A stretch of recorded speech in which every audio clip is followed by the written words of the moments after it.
We are going to discuss about how AI is disrupting the Indian IT industry and how the traditional IT companies like TCS, Infosys, Wipro, how they are doing. The stock prices have been crashing a lot, and what should be our decision, like whether we should buy, hold, or sell it.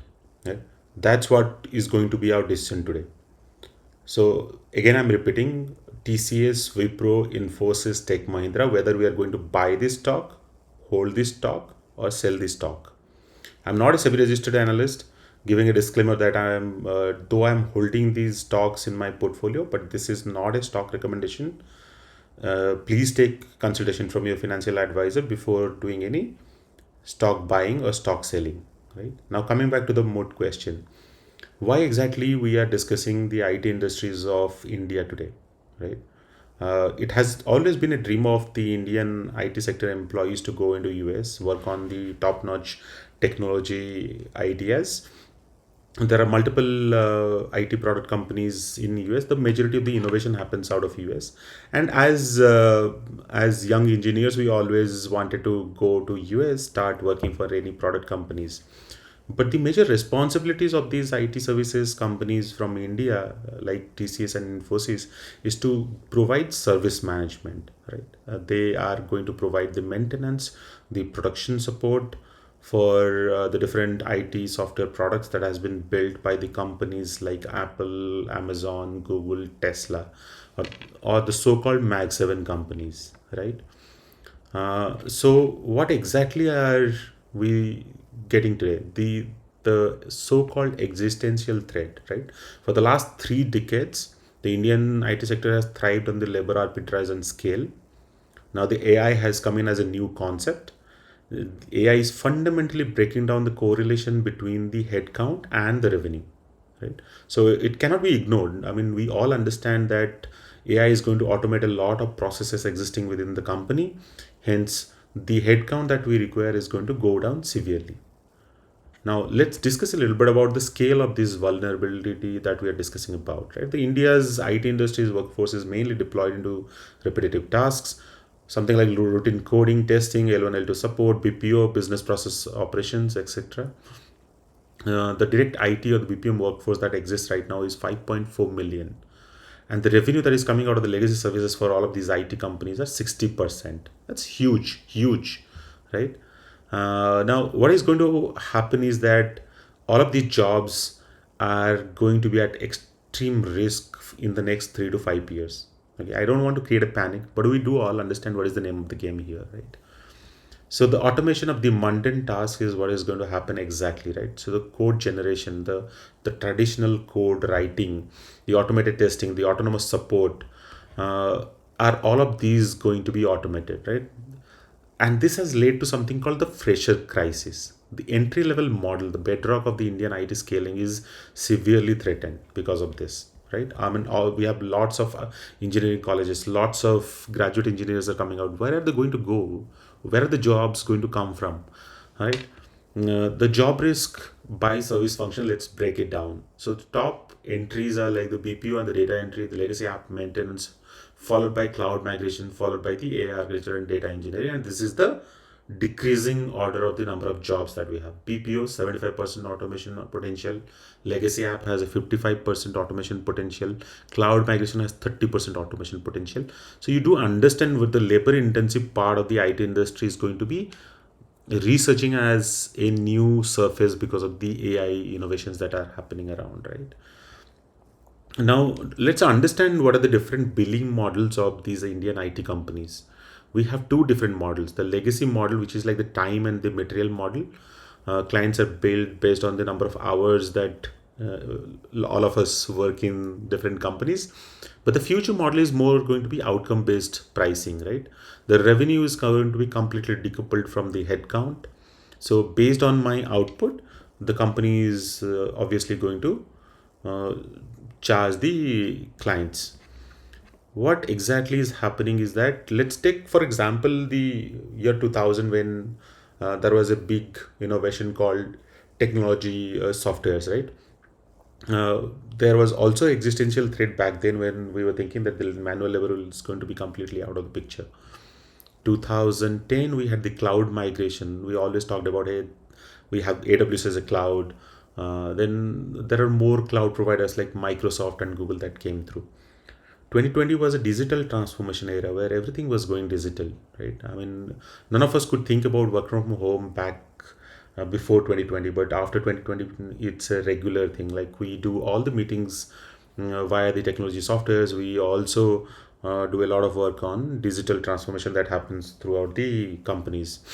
2025 plus is the AI era.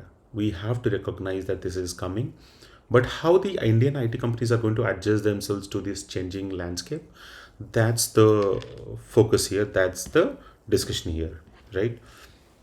Now, the reality of this shift is that a lot of these IT companies, in the Indian IT companies, they are going through an upskilling exercise, right? Upskilling is imperative here.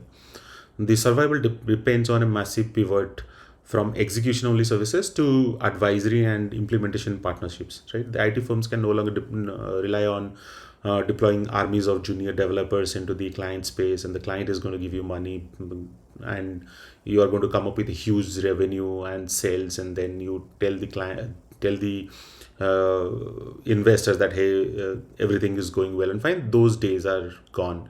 The new demanded roles are the AI orchestrators, prompt engineers, the LLM fine tuners, and the ethical AI compliance officers, right? These are the new jobs. So the IT companies, the Indian IT companies, are building proprietary platforms around all of these, is providing a deep domain consulting for all of these kind of new age softwares. And the GNI enterprise integration is picking up very high speed, selling the pick and shovels of the AI gold rush, helping the Fortune 500 companies securely integrating LLMs into their workflows is the name of the game right now, right? So AI is not going to destroy the Indian IT sector, but it will irrevocably destroy its legacy business model, right? Its legacy business model where you provide the headcount and get the job done is gone. Now it is more outcome based, and all the resources have to be upskilled into the new enterprise AI based technology so that they can be more fruitful in the Indian new age disruptions or new age technologies, right? So what are the main ideas here, right? So if you go into the investments that is happening throughout the Indian IT companies, it is huge. The investment on upskilling the current workforce as well as building new platforms so that they can be integrated into the client workspace is going on, right? So if you take two strategic AI platforms, if I take from TCS, there is a software that is getting built called WisdomNext, an enterprise grade platform aggregating multiple Gen AI models into a unified ecosystem, and it can be used broadly throughout different client workspaces. That's what TCS is working on. And Infosys has a very similar product which is called Topaz, an AI first suite for services, solutions, and platforms. So what I'm trying to implicate is that Indian IT companies are very smart. They know what exactly to do and how exactly to adapt. The adaptation is at the very next level. If you look into the 2000 era when there was a AI bubble, the IT bubble that was happening, a lot of these Indian IT companies were providing services to the product companies. So Indian IT services companies are always a laggard. They adopt to whatever the practices the IT innovators in the Western world comes up with, right? So we always knew that we'll never be the product innovators. We will always be the service management providers. So whenever these IT product companies are coming up with new products, we always find out a new way to support those platforms. Now here we are in the AI world. The Googles and the Microsofts of the world are coming up with new AI LLM models and softwares, and TCS and Infosys are getting ready to service those as well, right? Through different platforms that they are building. Now, the Gen AI deal pipeline are also picking up momentum in TCS and Infosys. If you look into the quarterly reports, the TCS AI and Gen AI pipeline is around $1.5 billion, whereas the Infosys AI Gen AI TCV is around $2 billion. And very smart guys, and they know exactly how to create deal pipelines with the IT product company, the product companies in the US, right? The productivity revolution that is happening is also very huge, right? So there is multiple tools that has been built by Microsoft, Anthropic, Google, which is helping disrupt the productivity. It's earlier, if you see, writing a software used to be right as small a software as like company's website also took 1 month to 2 months to be ready. But right now, with the advent of Gen AI, I think the software, so the website could be ready in days, live alone months, right?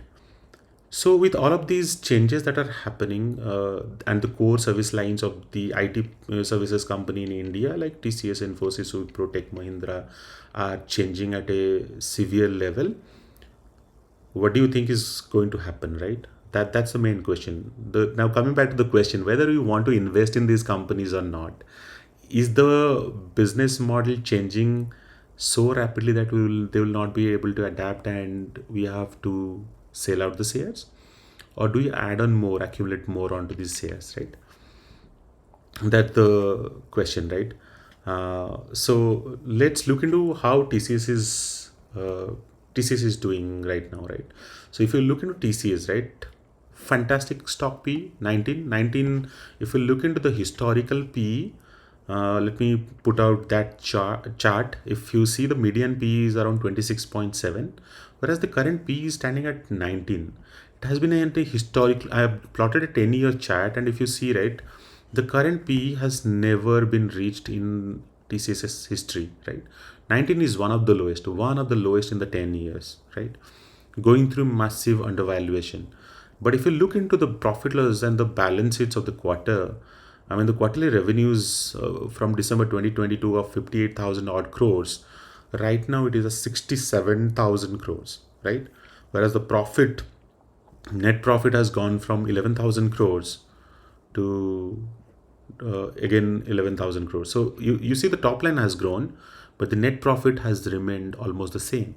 So it indicates that the company is massively investing into the different AI business lines, trying to bring up the workforce onto speed. So these are the times when the consolidation happens. The company goes through transformation, and the company will come out with flying colors, as happened in 2000, post 2000. The same thing will happen here when the company completely adapts to AI landscape. These profits are going to show up where now the investment is happening. Right? So if you look into why I'm telling you this is a very quality company, if you look into the investors, the promoters hold around 72%. The FIAs hold 10%. It has decreased a little bit from 2023 to 2025, not materially, but definitely has decreased. DIA has increased from 9% to 13%. Whereas if you see, the public is holding only 4.98%. This is a company which is held by the promoters and strong hands like FIIs and DIIs, right? Let's look at Infosys, how that is doing, right? So if you look at Infosys, a very similar story where the stock P is 19. If you look into the chart of the P ratio over the last 10 years, historically at its lowest P, that means this type of undervaluation has not been seen in last 10 years. The industry P is at 23. If you look at the return on equity and the return on capital employed, huge, massive. Return on capital employed is 38%, return on equity is 29%. This is really, really good, guys. Fundamentally very, very strong stock. And if you look at the investors, the promoter holds very less because they have been diluting this. But if you look at strong hands, FIIs and DIs are holding 30%, 42%. And if you look at public, it is holding only 13.6%. Fantastic company, less public holding, more strong hands holding this. If you look at the quarterly balance sheet, is December 2022 of 38,000 crores, December 2025 of 45,400 crores. Sales is growing at a steady pace. Operating margin is huge, guys, huge. If you look at the operating margin, it is 24%, 23%. The net profit in December 2022 was 6,500. Again, a very same trend as TCS. If you look, the net profit is still at 6,600.